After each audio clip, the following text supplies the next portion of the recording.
With respect to the strikes in question on September 2nd, Secretary Hegseth authorized Admiral Bradley to conduct these kinetic strikes. This story might be the most important story since Donald Trump has taken office, and it's very complex and it's all over the place, but there's two overarching kind of umbrella categories that I want to talk about. One is the constant refrain from the Trump administration, these lies that they've got the backs of the troops. We're here to support you. You're finally supported again. The military is back. And then at their first major controversy relative to operational activities, they throw an admiral under the bus. They're scurrying for cover. Pete Hegseth. I talked about this the other day. Donald Trump is trying to distance himself from Pete Hegseth. And now Pete Hegseth is trying to distance himself from the strikes on the Venezuelan boats that they've given us no evidence that they're drug boats. None at all. They're just making claims. Court, no due process, so they just murder people on the high seas. There are survivors clinging to life on a burning boat. And there's a second strike ordered by Pete Hegseth. Kill them all. And now they're throwing an admiral under the bus. The other thing that I want to talk about, though, and I'm going to start with this, is because of their insatiable appetite for clout chasing, for self-promotion, for attention seeking, they out themselves. It's a breakneck pace to get to Fox News to talk about the crimes that they've committed. And then once they're actually outed and questioned as crimes, then it's like, no. This is all fake news. Let's start with the initial denial of the strikes, the second strike. Sean Parnell is a doofus, an absolute, we'll keep it PG, zero, who is the lapdog for Pete Hegseth. Imagine, as an aside, imagine that your station in life is being a fucking lapdog, thought I'd keep it PG, a lapdog for a lapdog. He's not a direct lapdog of Donald Trump. He's the lapdog of Pete Hegseth, who is a lapdog of Donald Trump. Just getting in there and just enjoying that grundle butter, Sean Parnell. He lied initially about the strike on November 8th. He said, this is in Natasha Bertrand, I don't know how to pronounce her name. I think she's with CNN. She said, no denial here. I've read that tweet from Pete Hegseth where he did not deny the strike. He just used a bunch of language about how the media was attacking the military or the members, the actual brave heroes. No denial here that a second strike deliberately killed survivors on September 2nd as we planned, as we and the Post reported today. And Sean Parnell wrote this on November 28th. We told the Washington Post that this entire narrative was false yesterday. The entire narrative. The strike, false. The second strike, false. They're denying everything. These people just fabricated anonymously sourced sources out of whole cloth. Fake news is the enemy of the people, he said. That was November 28th. How his messaging and denials have changed. He tweeted this yesterday in response to this Ted Lieu tweet that you can read. What was confirmed is that the Washington Post and CNN peddled a fake news narrative that Secretary Hegseth gave some sort of kill all survivors order. That is a dangerous and irresponsible lie, and you should be ashamed for pushing it. Why the shift, Sean? Why the shift? Interesting, though, because Pete Hegseth himself, just like I believe a few weeks ago, gave a speech to troops where he guaranteed them, he wanted to assure them, we love you. Donald Trump loves you. We have your back. If anything goes down, we're here to protect you. Our job is to have your back. And that's something President Trump asked me to tell the troops everywhere we go. That's all I ever wanted when I was a young platoon leader, is to know that my leader, my company commander, my battalion commander, my brigade commander, division commander, you name it, squad leader, would have my back when we do difficult, dangerous things in the dead of night where you can make mistakes, and it's life or death. President Trump, I watch it every day, he has your back. At the Department of War, we have your back. And so we came all this way. We're going to get to how that is an absolute bullshit statement. All meant to, as he tiptoes and bounces on his toes when he talks. I think that's his tell. You know, in poker, people have tells. That's his tell. You know he's lying when he's bouncing on his toes and trying to get all evangelical and preachy with you. Yeah, it's something to behold. The other thing that makes this denial so nonsensical is the fact that he did run to Fox News on September 3rd in response to the September 2nd attack on this alleged drug boat. Again, no due process. We don't have any evidence of it. We have to just believe noted serial liars and take their word for it. Here he is on Fox News admitting he knows about the strike, saying, I watched it live. So the president is sending a message to other cartels, right? A very clear one. I can tell you that was definitely not artificial intelligence. I watched it live. We knew exactly who was in that boat. We knew exactly what they were doing, and we knew exactly who they represented. And that was Tren de Aragua, a narco-terrorist organization designated by the United States, trying to poison our country with illicit drugs. You heard it. He was there. And obviously, he's not watching on a YouTube live stream. He's got the advanced technology of the Pentagon, being able to communicate with the warfighters, with the people in operational command of this entire endeavor. In the moment, we witnessed the killing of Osama bin Laden, or witnessed them witnessing it in the White House. So we know exactly what kind of granular, in real-time communication can be had with commanders, if not with the troops in the field themselves. So this is why it is so interesting now. And also, this is a clarion, this is a message for commanders and the troops that don't think you're going to be covered when you do something illegal. Don't think you're going to be taken care of by this administration when war crimes come a-calling, when war crime tribunals come a-calling, when consequence for your following illegal orders come a-calling. Here is Caroline Leavitt, who was asked questions about this yesterday, and immediately pivoted to her prepared statement and threw Admiral Bradley, as well he should be thrown under the bus, because he followed an illegal order, murdering non-combatants, murdering people who are not engaged in warfare against the United States. This is what you get, brother. This is what you get. Watch Caroline Leavitt throw him straight under the bus. Gabe. Thank you, Caroline. Excuse me. Regarding Venezuela, the president said yesterday that Secretary Hegseth had denied that second strike, that reported second strike on an alleged drug boat on September 2nd, the secretary said to the president that didn't happen. But to clarify, I just wanted you to clear this up. In his social media post, Secretary Hegseth didn't go into details about that strike. He just said U.S. operations in the area were lawful, and he said that the story and media reports were fabricated. So to be clear, does the administration deny that second strike happened, or did it happen and the administration denies that Secretary Hegseth gave the order? The latter is true, Gabe, and I have a statement to read for you here. President Trump and Secretary Hegseth have made it clear that presidentially designated narco-terrorist groups are subject to lethal targeting in accordance with the laws of war. With respect to the strikes in question on September 2nd, Secretary Hegseth authorized Admiral Bradley to conduct these kinetic strikes. Admiral Bradley worked well within his authority and the law, directing the engagement to ensure the boat was destroyed and the threat to the United States of America was eliminated. So I want to take stock of where we are with all of the denials and the shifting of the story, the evolution here.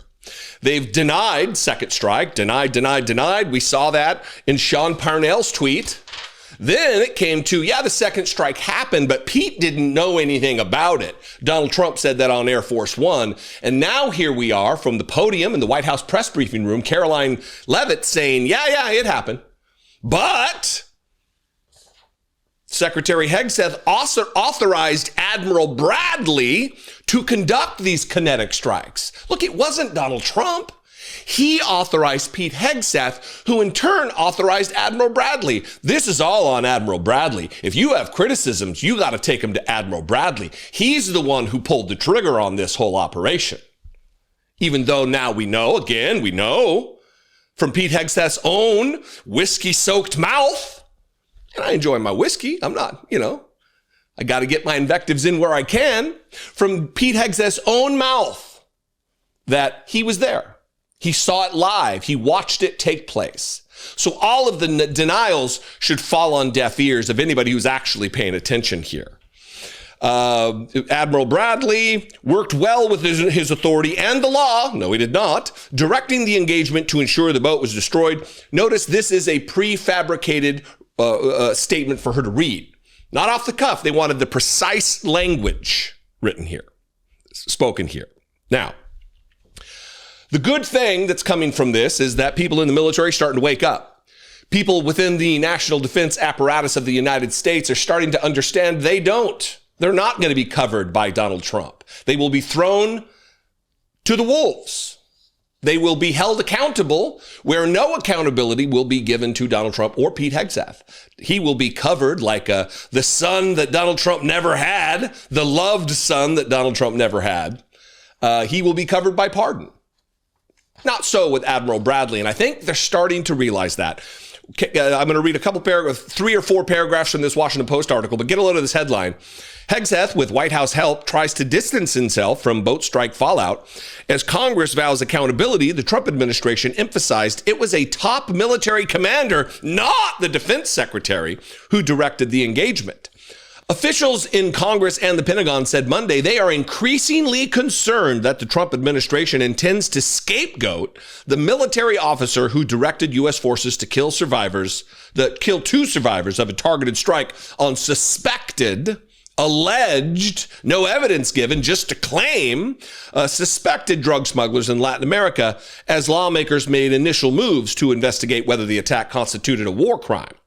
Her scripted remarks at a news briefing elicited a furious backlash. The same scripted remarks that you just witnessed elicited a furious backlash within the Defense Department, where officials described feeling angry at the uncertainty over whether Hegseth would take responsibility for his alleged role in the operation or leave the military and civilian staff under him to face the consequences. Quote, "This is Protect Pete bullshit," one military official who, like others, spoke on the condition of anonymity to discuss internal conversations, told the Post. Leavitt's statement, quote, left it up to interpretation who was responsible for the second strike that killed the 2 survivors, a separate military official said, imploring the White House to provide clarity on the issue. Don't hold your breath, military official, waiting for clarity to be communicated by this White House. Final paragraph here. One official said of Leavitt's statement, "It's throwing us, the service members, under the bus." Another person said some of Hegseth's top civilian staff appeared deeply alarmed about the revelations and were contemplating whether to leave the administration. They don't got the backs of the troops. They don't give a shit about the troops. When you put feckless morons in charge at the Pentagon, like Pete Hegseth and Sean fucking Parnell, it shows how little regard, how much disrespect and disregard you have for our warfighters, for the people who bring lethality and all the buzzwords, the jingoistic nonsense, the uncritical patriotism, the fake patriotism. And they are trying to structurally change the Pentagon and the Pentagon press pool. We'll get to that. We will definitely get to that. What do you think? I invite you to this conversation. Let's have a comment off. Let's have a conversation in the comments, in that comment off. They think loving the country is obeying Donald Trump. I hate to break it to you, simps and suckers and losers and ass kissers, grundle butter drinkers. That's not loving your country. Well, you didn't have to wait long for me to talk about the restructuring of the Pentagon. Yesterday was quite the day with allegations of the committing of war crimes against the President of the United States and the Secretary of Defense, and Admiral Bradley, we'll throw him in there for good measure too. The trifecta of murdering without evidence people that are not warfighters. They're non-combatants. Even if they are drug traffickers, that is a crime that is not punishable by death in the United States.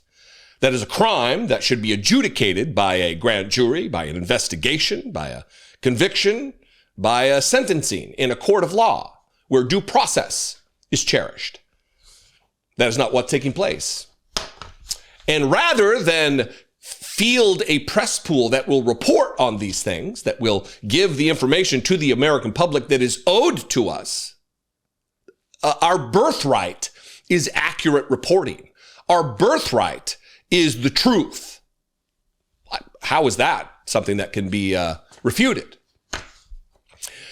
The Pentagon is now staffing through their nonsense policies a new crop of Pentagon reporters who are, it is just conspiracy theory, clout chasing, attention seeker in the press pool now. People who have offices inside the Pentagon, who didn't spend yesterday reporting on the war crimes that allegedly have been committed, that very likely have been committed based on everything we know.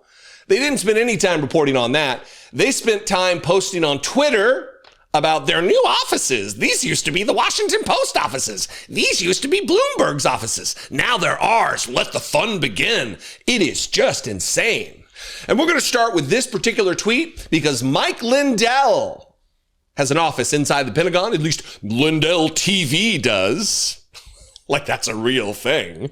I mean, what's next? Dr. Phil getting an office inside the Pentagon to report while signing a contract that they won't report on anything the Pentagon doesn't want them to report on? Yeah. This is the tweet from Real Lindell TV. Breaking news, everybody.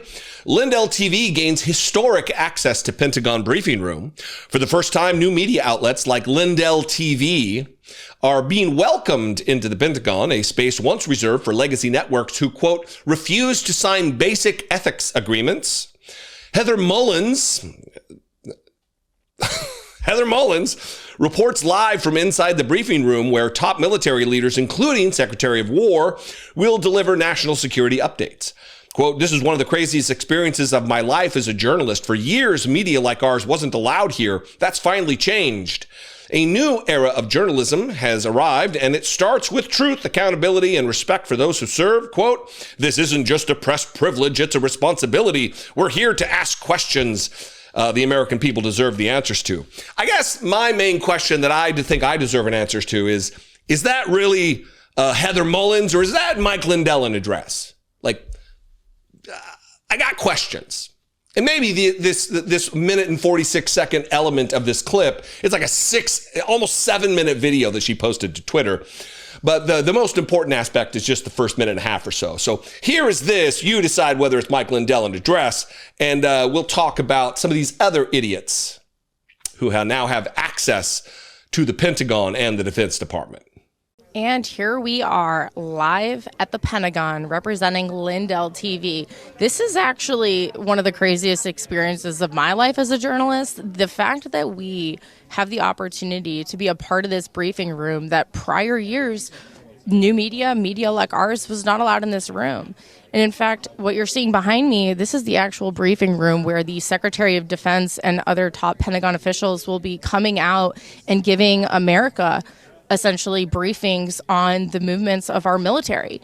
And a lot has been going on. I've heard a lot of talk from other reporters and stuff in this room lately just about what's going on in Venezuela, what's going on in the Middle East. There's a lot of things people are talking about. And Americans at home want answers, and they deserve real journalists to be in this room asking the questions that Americans want to know. And we haven't had that, as you guys know. We haven't had that for a really long time. A lot of the media that was in here, they refused to sign paperwork of, it's basically just ethics, right? Like this room that we're in, the Pentagon, this is a matter of national security. There's information within these walls that impact our men and women that go and serve overseas, that serve in combat.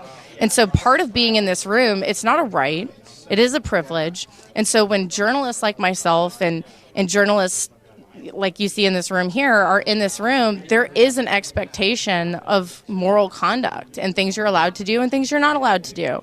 And so we at Lindell TV, myself as a journalist when I was originally invited, we agree to those things because we care about our country, we care about our men and women, and we have ethics and morals. None of the questions I wanted answers got answered. They're not asking questions about the immorality and war crime culpability of this Pentagon under Donald Trump. They're not asking questions about to get to the bottom of Leaky Pete texting war plans to unauthorized journalists. They're not asking those questions. They are there specifically to disseminate the line from the Pentagon that they want broadcast. Propaganda. That's who these people are. They're not looking for truth. They're not looking to uphold the law. They're looking for clout for themselves and to broadcast propaganda from the administration. The other question I might want to know is, does Laura Loomer have like size 24 shoes? Does she secretly have a foot the size of Shaquille O'Neal? Because if you go back through that video and just look at the size of those giant skis that she has, good Lord, Laura. So let's do that. Let's start with Laura Loomer, who in the background of that video was propped up on those platforms. And she tweeted this yesterday. Again, ignoring the war crime story, not reporting on that from her new office inside the Pentagon. She said, not a bad day for my first day on the job. Here's another one. The Washington Post and this journalist used to occupy this desk inside the Pentagon press room. Now it's mine. Yeah. Joey Manarino, I don't know who this dipshit is. I see him all over Twitter. Again, he's just a guy who wants attention for himself. He's a guy who tweets as a black lady, like has a burner account and then tweets. I'll have to find those. Let me write that down. Black lady tweets. A real dipshit. He says, here for New Media Week at the Pentagon, they've given me a press pass here at the Department of War. Let the fun begin. What fun beginning do you mean, Joey Manarino? Cam Higbee, another conspiracy theorist, wild, insane conspiracy theorist on Twitter. He says, I can confirm the former Washington Post Pentagon desk is now the Fearless Media desk. He's off to a bad start. That is not the Washington Post desk. That was the Bloomberg desk. I looked for a correction about the tweet. There was no correction. Real journalist. But he would have you know, it doesn't matter that he doesn't know anything about journalism. It doesn't matter that he doesn't have a journalism degree. He's there. You can criticize me for not having a journalism degree, but what does it say about the folks with degrees that I replaced them at the Pentagon? I don't think that's the own that you think it is, Cam Higbee. It says that the Pentagon wants lackeys and idiots to cover them, people who will uncritically repeat propaganda from the regime of Donald Trump. You are but a toady. You are a useful idiot for this administration. And then this list would not be complete without this guy. I don't know who he is, R.C. Maxwell. He works for Turning Point USA, the organization founded by the racist, Christian nationalist bigot, Charlie Kirk. He says the Pentagon cubicle that used to belong to the Dan Lamothe, I don't know how to say his name, is now mine. Out with the propagandist says, and hacks, says the hack. In with truth tellers who love America. And let me say this before I leave on this topic. What does loving America mean when you don't hold her accountable for the crimes she commits against other human beings, whether they be American or whether they be Venezuelan nationals? What does it mean to love your country when you don't hold the officials who run the country to the vows, the solemn oaths they've taken to the Constitution? The Fifth Amendment, which protects your natural right to due process. The 14th Amendment, Section 1, which guarantees due process to all persons, not citizens, all persons. What does it mean to love your country? They think loving the country is obeying Donald Trump. I hate to break it to you, simps and suckers and losers and ass kissers, grundle butter drinkers, that's not loving your country. I also will note, none of the people that I've talked about here today have actually served their country. They talk about patriotism. They talk about love of country, but they didn't do the thing that they act like you need to do to be patriotic. Physical cowards and weaklings, simps, who just want proximity to power, who want to seek that attention, to seek those clicks on Twitter. Clout chasing idiots. Every single one, even the ones not pictured, like Mike Lindell. We're settled on that, right? That wasn't Mike Lindell. Anyway, what do you think? I invite you to this conversation. Let's have it in the comments below the video, whether that be Facebook or YouTube. It is free to subscribe on YouTube. It is free to like and follow the page on Facebook, Dollemore Daily. Please do that. You can also comment below. President Trump's cardiovascular imaging was perfectly normal. Overall, his cardiovascular system shows excellent health. After days and days and days and days and days of asking for the MRI results, the secret MRI that Donald Trump had, of all the denials that there was anything to show, after he didn't know what was scanned, but he knows whatever was scanned was perfect. He does know it wasn't the brain, though. He knows that. They finally released not the MRI results, not the MRI. They released a doctor's note for Donald Trump. A very carefully worded doctor's note that leaves more questions than answers to questions. Let's just start with Caroline Leavitt yesterday in the press briefing room of the United States White House, lying, covering for Donald Trump's clear physical and cognitive decline by reading directly from the doctor's note. Danny. Follow up on the MRI, because President Trump yesterday said that he would release the results of his MRI. Is that happening right now? It is happening right now. As part of, and this is a summary from the president's physician, and we will release it right now. I think my team has it teed up for all of you. I'll read it for you, and then you'll get it physically as well. As part of President Trump's comprehensive executive physical, advanced imaging was performed because men in his age group benefit from a thorough evaluation of cardiovascular and abdominal health. The purpose of this imaging is preventative, to identify any issues early, confirm overall health, and ensure the president maintains long-term vitality and function. President Trump's cardiovascular imaging was perfectly normal.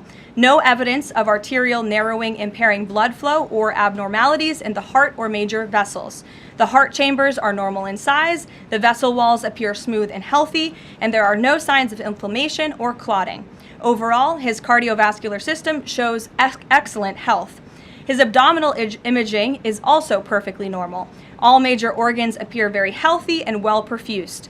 Everything evaluated is functioning within normal limits with no acute or chronic concerns. In summary, this level of detailed assessment is standard for an executive physical at President Trump's age and confirms that he remains in excellent overall health. Again, we will provide that to you. I think that's quite a bit of detail, and in the effort of transparency, the president promised it last night, and we have delivered today. So there you go. Of course, it wasn't the only notice from the White House. The White House also tweeted about this. They said, President Donald J. Trump's advanced imaging results, his cardiovascular system shows excellent health and confirms that he remains in excellent overall health. What's interesting to this is Captain Sean Barbabella, and it flies in the face of earlier health condition alerts on Donald Trump years ago when they said that he had heart disease. Now, apparently that's been cured, all cured. Apparently he got in one of those med beds, the alien technology med beds that he promoted the AI video of on Truth Social. There's a few things here I want to talk about, though, that really are alarming because they didn't give us answers. This is very carefully worded. My bet would be a lawyer gave some edits to this to make sure that everything is on the up and up and just nebulous enough for the rubes to not question. But for anybody with a critical eye, that's not going to work. They say advanced imaging was performed because men of his age group benefit from a thorough evaluation of cardiovascular and abdominal health. Advanced imaging was performed. They don't specifically say what was imaged. They do say, well, advanced imaging was performed because this needs to be looked at, but they don't specifically say that was looked at. The purpose of this imaging is preventative to identify any early issues, confirm overall health, and ensure the president maintains long-term vitality and function. None of that is an answer. None of that says, this is what we scanned and this is what we found. And then she says, and again, we will provide that to you. I think that's quite a bit of detail. And in the effort of transparency, after stonewalling and lying and obfuscating for days, if not weeks, now all of a sudden we gave it to you. Oh, shower us with praise. Delight in our transparency, says Caroline Levitt. And in an effort of transparency, the president promised it last night, and we have delivered it today. So there you go. And in true cult fashion, the MAGAverse exploded with delight, exploded with praise of the cult leader, explaining to everyone, we knew it, see? We knew he was healthy. We knew he was godlike in his health. This is Eric Dowertree, whatever his conspiracy theory, clout chasing attention seeker on Twitter. Breaking, he says. Caroline Levitt just stunned the fake news by releasing President Trump's MRI results on the spot. On the spot, only after having taken days and days and days and days and days and days to do so. She just released him right on the spot after weeks of asking for him. And he's in amazing health with all capital letters. Knew it. Eric, do you watch him walk? Do you see that he has a hard time even staying awake, brother? Well, what do you mean you knew it? Right now, my team has it. Their obsession over this was pathetic. Another baseless theory around Trump's health busted. All right. Well, I don't think uncritically about things. I don't nurse from the teat of Donald Trump. So I have questions when we witness all of this that you've just heard juxtaposed against what Donald Trump just said the other day when asked about his MRI. They asked about my MRI. MRIs are very... Governor Walz asked you to release the MRI records. Will you tell us what it was Governor for? Walz, you mean the incompetent governor? So if they want to release it, it's okay with me to release it. It's perfect. What was the reason they It's like my phone call where I got impeached. It's absolutely perfect. So if you want to hear about it, or if you want to release it, you want to have it released. Yes, News Nation, failing News Nation. News Nation is doing lousy, by the way. But if you want to have it released, I'll release it. Please, can you tell us what they were looking at? For what, releasing? No. What part of your body was the MRI looking I at? have no idea. It was just an MRI. What part of the body? It wasn't the brain because I took a cognitive test and I aced it. I got a perfect mark, which you would be incapable of doing. Goodbye, everybody. You too. Thank you, Mr. President. Thank you, sir. Does that seem transparent to you? Does that seem healthy to you? Does that seem cognitively together to you? He doesn't know what they scanned, but it wasn't his brain. He knows that. Also, whatever they did scan that he doesn't know what it is, it was perfect, right? 2 points. Oh, and one more thing. Hey, journalist, you couldn't pass the Alzheimer's test that I took and take unusually regularly for a guy who doesn't have any cognitive problems. Gotcha. But Eric Doherty, whatever your name is, we'll just call you Daughtry, like the American Idol singer. That's not how anything works, brother. Donald Trump is in clear, self-evident decline.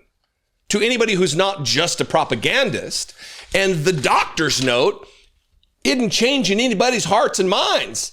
It will reassure the people who yearn for Donald Trump to live to be 180 years old. But to the rest of us, we still have a lot of questions. about the clear physical problems that Donald Trump has. What happened to the venous insufficiency? That's not even mentioned in the doctor's note. What about the previous mentions of heart disease, early onset, which doesn't mean he's getting ready to croak from his heart, but it means when you get to this age and you eat McDonald's like it's an IV piped into your veins, you're going to have heart problems. When you don't exercise like Donald Trump does not exercise. Donald Trump believes, and this is not me being a shit, Donald Trump believes that the body is like a battery, that exercise depletes the battery and you die sooner. He has a wild anti-science understanding of all kinds of very simple things. So the MAGA ignores all of that, but those of us who are rational refuse to. And because, unfortunately, he is the president of the United States, we need consistency in our government. We need to be able to rely on the fact that our president is not just going to die, which might, because of chaos, cause another country that might have opportunistic attitudes about seeking power to attack us. That's why we need a strong president, not a strong man, a strong president, a good leader, a decent person who understands the import of the job, of the position, of servant leadership. Anyway, I'll leave it there. What do you think? All kinds of papers here. Good Lord. What do you think? I invite you to this conversation. Let's have it in the comments below the video, wherever you're watching it. The man is almost 80, but he's also a machine. I mean, he barely sleeps, he works around the clock, and he constantly talks to the press. So it's not just right-wing dipshits and cult members and blindly loyal sycophants like Eric Daughtry and Caroline Leavitt and these other people who try to promote the myth that Donald Trump is strong like bull. He is as strong as an ox. He's a vital alpha man that can't be stopped by clear obesity. He can't be stopped by venous insufficiency. He can't be stopped by self-evident cognitive decline. He is too strong for all of that. Alzheimer's, it cowers in the presence of Donald Trump's alphaness. It's not just the dipshits like that. It's also legacy mainstream media that covers for him. And look, you might not think Fox News is mainstream media, but they're the most popular cable news channel, maybe in the world. And they're sending their anchors out there to convince the unwashed, low-information horde of viewers that Donald Trump is A-OK. Not just A-OK, but a machine. And the machine, you'll never believe this. Machine who never sleeps. This dipshit went on Fox News and with not a shred of dignity, not a shred of shame, said those words that Donald Trump, I can look past the machine thing, but we've all witnessed Donald Trump falling asleep in the White House, in his chair, in meetings, overseas. The guy can't keep his fucking eyes open, but they want America to believe that he's a machine who never sleeps. The New York Times claiming that he's slowed down and he's showing signs of fatigue. Americans see Mr. Trump less than they used to. He has fewer public events on his schedule and is traveling domestically much less than he did by this point during his first year in office, although he is taking more foreign trips. He also keeps a shorter public schedule than he used to. Most of his public appearances fall between noon and 5 p.m. on average. Well, the man is almost 80, but he's also a machine. I mean, he barely sleeps, he works around the clock, and he constantly talks to the press. And meanwhile, Biden always slept, worked sometimes, and never talked to the press unless they're asking him about ice cream flavors. But some people are still living in opposite world when it comes to these two presidents. President Biden was active on the weekends, especially riding his bike in Rehoboth Beach. No one denied that with President Biden, that he had his moments of being 80 or 82, whatever it was. In this case, the White House is not willing to even acknowledge that the president is showing obvious signs of age-related decline. One, he might take trips out overseas in Air Force One. That doesn't substitute for the lack of physical activity. There's a reason to be worried based on his public performance. Well, Biden also fell off that stationary bike. So here to discuss it is Clay Travis, Outkick founder and Fox News contributor. I mean, where do they find these people? Who are these people who don't mind debasing themselves, embarrassing them? That is a humiliating clip to now live on the internet forever. I'm so glad I got it. I do, as an aside, it has nothing to do with this. I just thought of this because I'm talking about clips that now exist on the internet. I think I'm the only person who has this particular clip of Ainsley Earhart saying that she's so tired of protecting the minority in this country. What about the majority? I do want to say that it is because we protect the rights of the minority, and listen, we have separation of church and state in this country. What about the majority? Okay, I'm so tired of protecting the minority. What about the majority? Okay, I'm so tired of protecting the minority. And I love to play that clip because I think I'm the only one who has it. It has been scrubbed from all of Fox News's websites, all of their streaming platforms, from their YouTube channel, from their Facebook page. It is gone. So it's nice that I can assist the internet in remembering these things. But speaking of remembering these things, see what I did? I set myself up with a sweet little segue. We remember that Donald Trump is not well. We remember that Donald Trump is not a machine. If he is, it's a broken machine, to be sure. We will not forget all of the many, many, many, many times that Donald Trump has not just dozed off in a meeting, but absolutely PFO'd. I'll let you do the math on that acronym. Donald Trump is just a crash out monster. He has fallen asleep at every turn. While people are talking to him about him, his favorite thing, he cannot help but fall asleep. Remember during the 9/11 ceremony where he had the stroke mouth and he was strokey McStroke face, can't even stay awake during the reading of the names during a 9/11 memorial. You know, this famous lover of New York City and constant talker about never forgetting. Apparently, he was forgetting to stay awake. Hilda E. Taylor.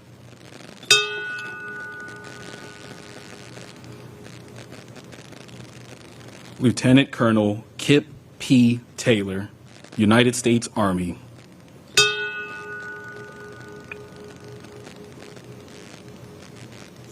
Leonard E. Taylor.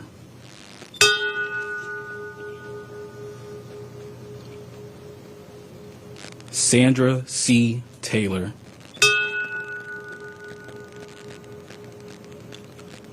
Sandra D. Teague. And even, it's not even that, even in the Oval Office with Dr. Oz yammering on and on about sleepy people and Alzheimer's, even that couldn't keep him awake, as you see him in the background there, just completely checking out. And the wonderful work of Amy Brandt, who has a fraud war room using this kind of technology, because we'll know who you are and who your doctor is. We can block this. We're going to have remarkable advances in how consumers can use their own records. We'll have beneficiaries be able to get MAHA advice and prevention tips and even be able to nudge them and reward them perhaps for that. And all this comes back to one fundamental issue, Mr. President, which is leadership. I think 60 people, the biggest, the best, the willing, came forward because of your leadership, because you weren't going to take no for an answer, and they know it. We are building a robust and safe, I emphasize that, safe system. It's going to protect the data better than we could have imagined. We're going to be able to accomplish goals that all of us wished from day one that would be in place. These pledges are now confirmed. They're signed in public. And you have therefore empowered Americans to own their property, which is their medical records. Let me introduce Amy Gleason. She is acting director of DOJ, U.S. Digital Service as well, and was actually the brilliant woman who pulled together the pieces of this puzzle with so many members of the audience. So tell me again, Fox News goon, tell us all again what a machine Donald Trump is and how little sleep he needs. Maybe he doesn't need sleep at night while he's tweeting hundreds and hundreds of times because he got all the sleep he needed during the day while he's supposed to be president and working in the Oval Office. Maybe that's it. Hell, I don't know. Who am I? Who am I to judge? Who among us is to judge Donald Trump and the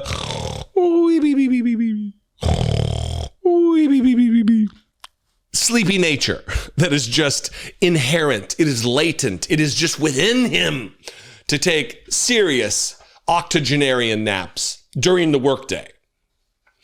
What do you think? I invite you to this raucous conversation. We can have it in the comments below the video, wherever you're watching it. If you're on Facebook, like and follow the Facebook page. We are Dollemore Daily over there. We are growing. We're approaching 40,000, which is makes me feel very good having 1 million point almost 3 on YouTube and 35,000 on Facebook. Make it make sense. Help me out, Zuckerberg. He's not going to be helping me out. You can also subscribe to the YouTube channel. It is free to do so. You can comment below or call the voicemail line 714-576-4054. And of course, as always, you can email me daily@dollemore.com. Please, if you like the cut of my jib, this is it, right? This is the jib, the cut of the jib.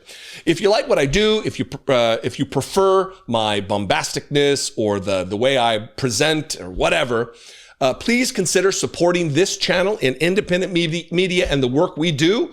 For as little as $2 a month, you can become a channel member on YouTube. Click the join button below, become a channel member, or you can go to patreon.com/IDoubtItPodcast, or just go to dollemore.com and check out all of that stuff. We've kind of been revamping the website. We got a bunch of products that we sell, It's not like vitamins and shit. We sell t-shirts and stickers and tote bags and mugs with the logos of the different things that we create. We also sell a children's book, which my best friend wrote last year. I wrote the foreword to. It is about gratitude. It is not just a children's book for children, but it's a children's book for adults, maybe a gift to your parents for you to say thank you. Christmas is coming up. I'm rambling a whole bunch right now, but go check it out. In fact, here, I'll leave you with this. Here's a little bit about the book, and I would really encourage you to check it out. Many of you are aware that my dear friend and brother of choice, not of blood, Brett McAfee, suffered a near-fatal medical emergency last summer while our families were on vacation in Scotland. I appreciate to no end the outpouring of support for Brett that you all gave. And I'm also very happy to report that he is safe and healing and working that long path of recovery. What I've probably not told you about Brett is that beyond being an excellent friend, he's also a talented writer.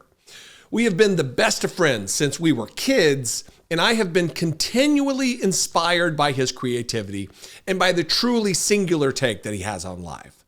Over 2 decades ago, he wrote a poem called The Grateful Child. It's an acknowledgement of all the simple strengths that we tend to overlook. Written from the perspective of a young person, multiple grateful children express gratitude to their parents for the elements that make them who they are. The accounting of these everyday gifts inspires a clear reminder that we should not take anything for granted.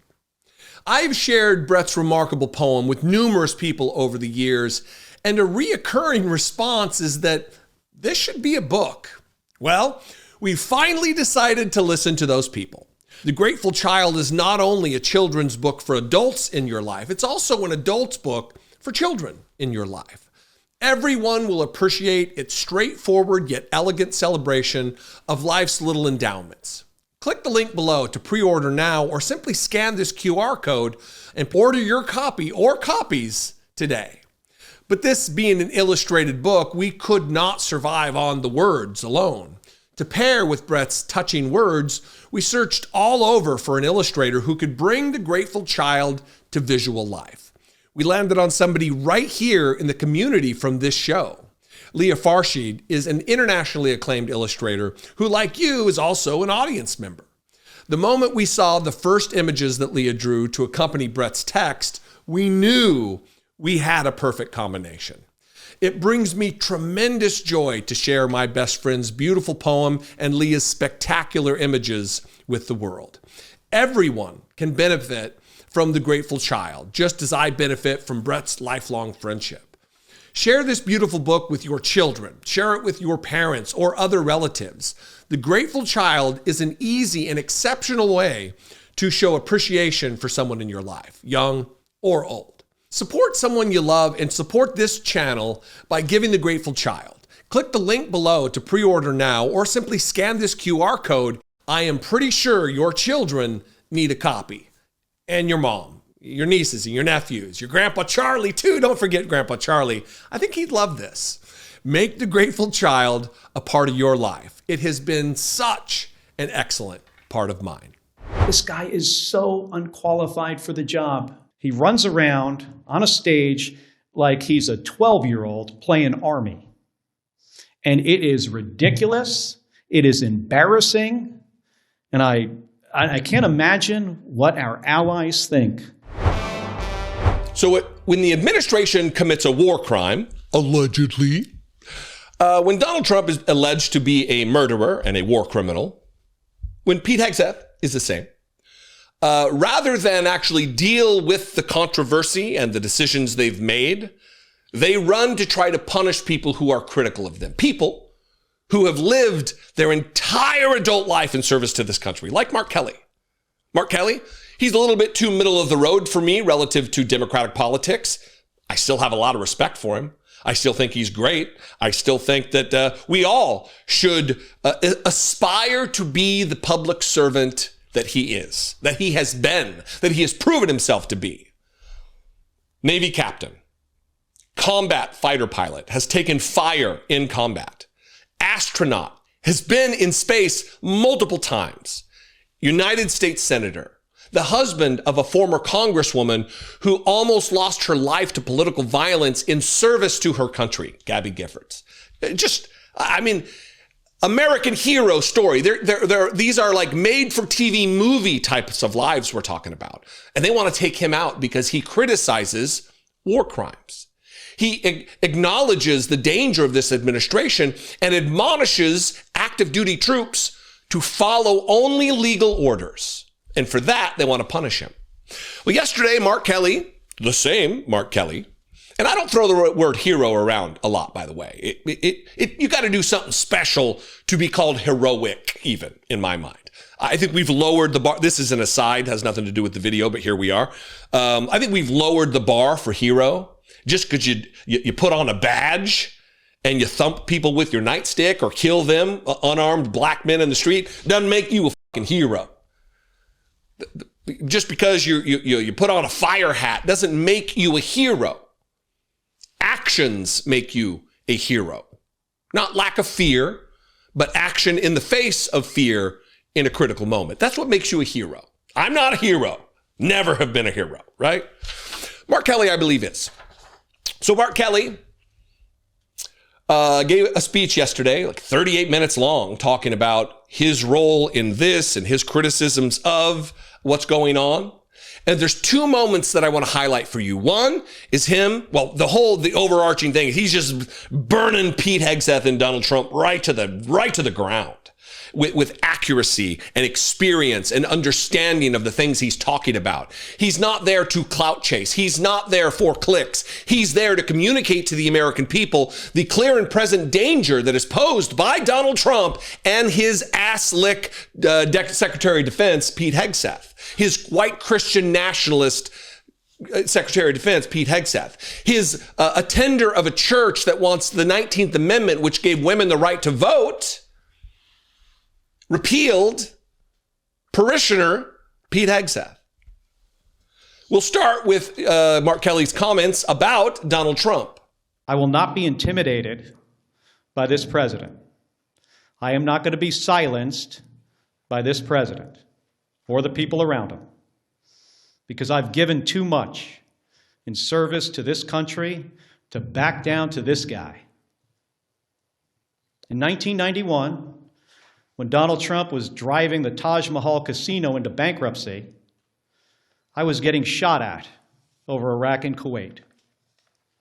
In 2001, after Donald Trump said that the collapse of the Twin Towers meant he now owned the tallest skyscraper in Manhattan.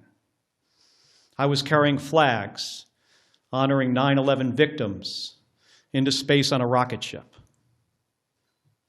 In 2003, when Donald Trump was writing birthday greetings to the monster Jeffrey Epstein, I was the first on the scene to recover the bodies of my fellow astronauts who died when Space Shuttle Columbia exploded during re-entry. In 2011, when Trump was hosting a reality show and peddling conspiracy theories against President Barack Obama, I was sitting next to my wife's hospital bed as she recovered from a gunshot wound to the head. My point is this: I've been through a lot worse in service to my country. The president and Pete Hegseth are not going to silence me. I think maybe he's contemplating running for president. And it would be good. We need more voices in the conversation for sure. But what he's saying is 100% accurate. And he's doing it with a little bit of flair, juxtaposing his service against Donald Trump's. It's brilliant. It works. It plays. Even MAGA world understands and respects service to country. They might not actively do it under the auspices of the direction of their dear leader, the cult leader, Donald Trump. But in their minds, at their core, it is in them to respect service and sacrifice. It just is. It's been programmed into us through propaganda our entire lives. While Donald Trump was bankrupt in a casino, I was taking fire in combat. Donald Trump is a draft dodger. I love it. I'm here for it. I wish I had a part in crafting these types of messages for these politicians. We need more aggressive messages.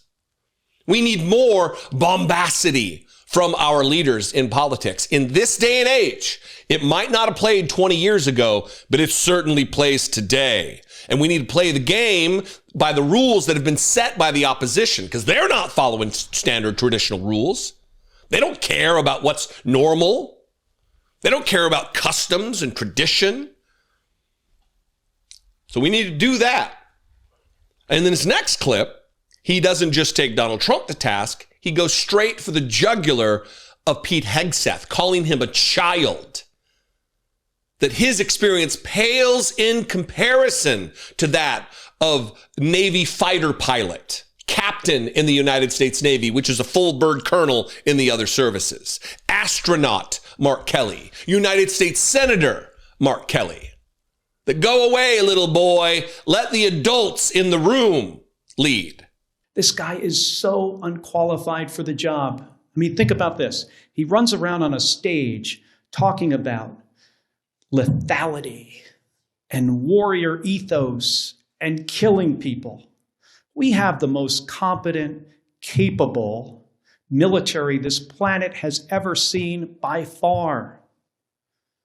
That's not the message that needs to come from the Secretary of Defense.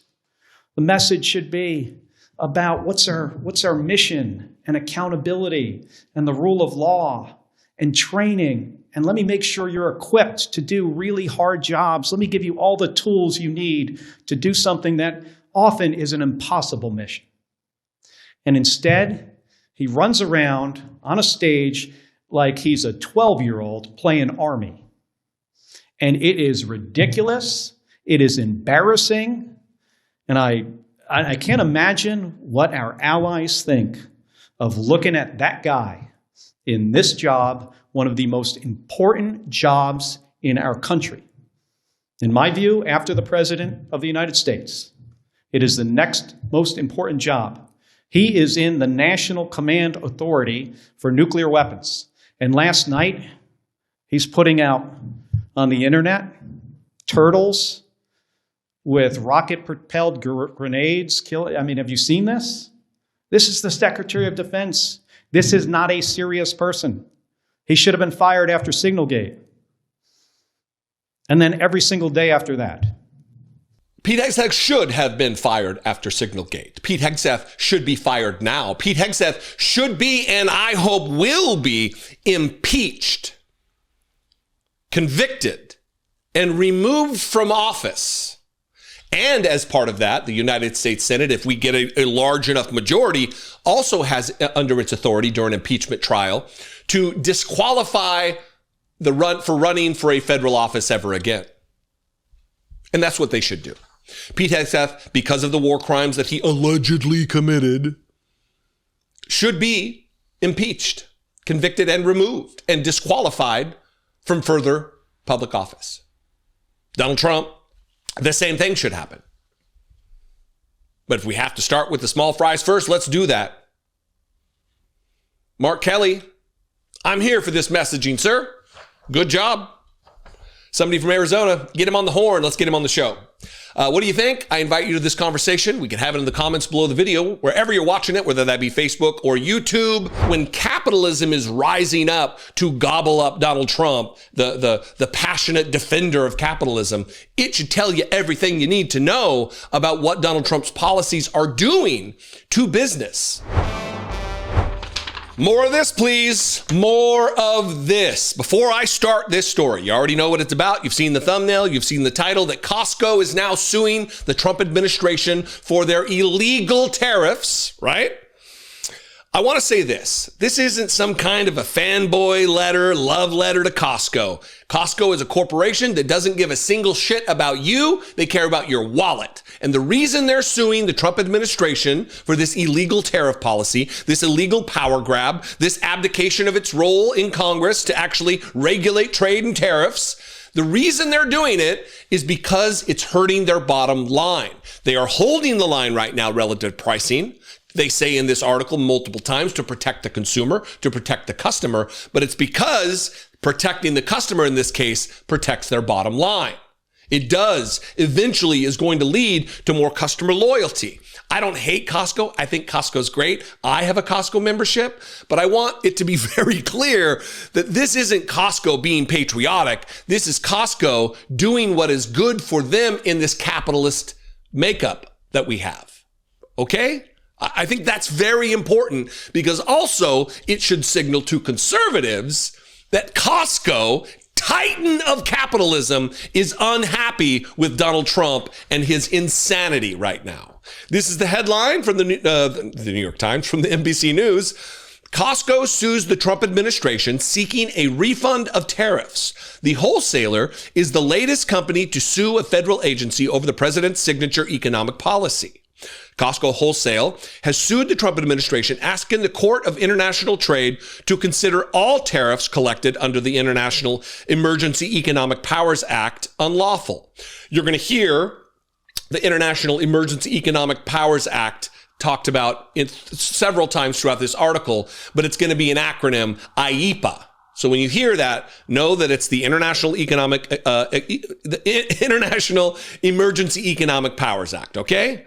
The company said in a filing Friday that it is seeking a, quote, full refund of all duties under the act paid as a result of President Donald Trump's executive order that imposed what he called reciprocal tariffs.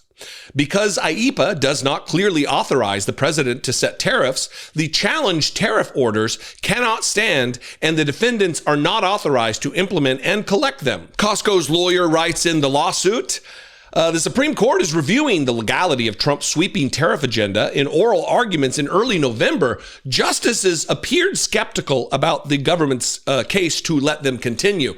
And not just the liberal justices, the lone, the three, the handful, the third of the court that is liberal. We are talking about Gorsuch and the Alito, I think. There were, the conservatives on the court were very skeptical about Donald Trump's power, which is shocking because they bend the knee on everything else.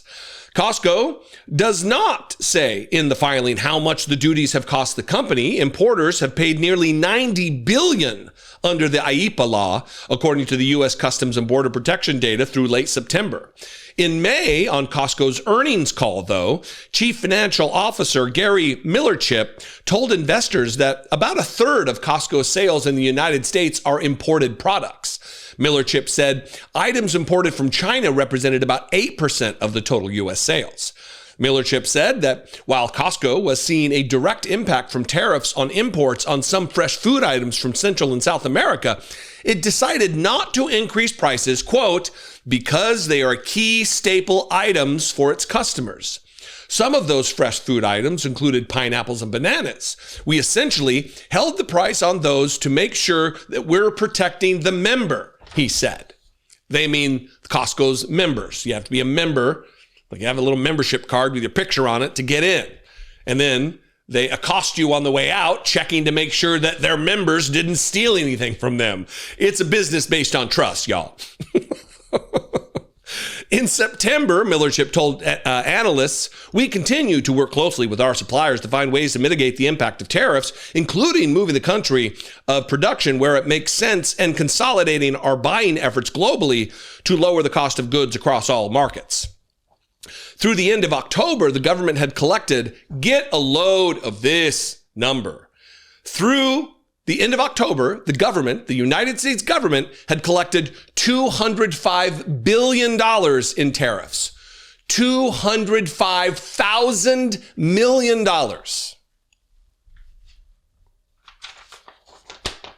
That you're paying.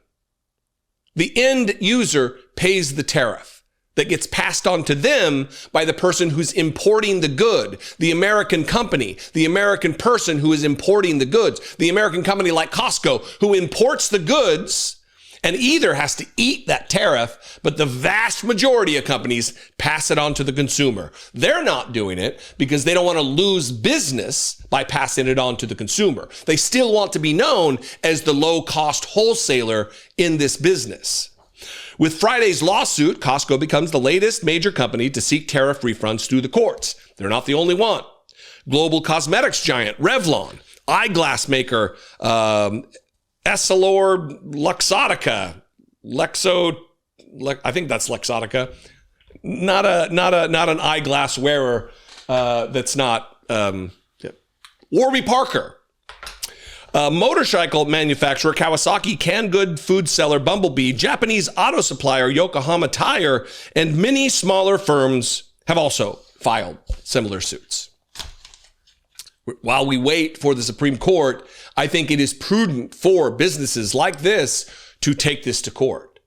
I mean, they could be filing amicus briefs with the court to lend their support for the lawsuit that is currently before them. I don't know if it's too late for that. Not a lawyer, don't know.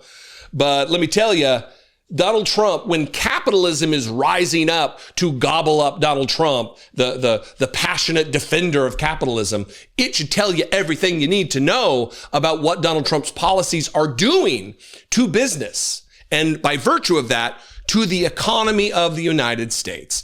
Hopefully, at some point, MAGA starts waking up.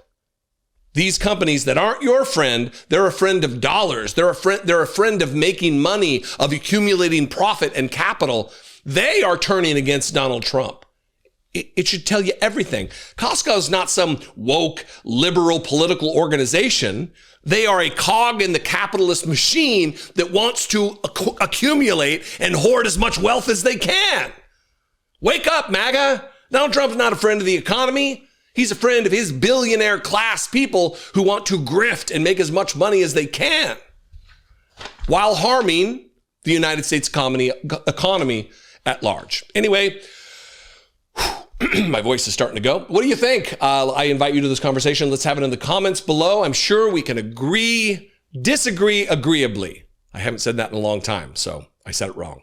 I'm sure we can disagree, if we do, agreeably in the comments. I know how YouTube comment sections are. Very peaceful. Never name calling. Never weirdos. Never aggression. Never... Anyway, I can't even get through it. You can also call the voicemail line, 714-576-4054. And of course, as always, you can email me, daily@dollemore.com. I love and appreciate you very much. If you appreciate what I do, make sure you're subscribed. Make sure you like and follow the Facebook page. And if you want to become a channel member, you can do it on YouTube by clicking the join button or go to patreon.com/IDoubtIt I love and appreciate you very much. I'll see you next time. Be genuine and take care of one another.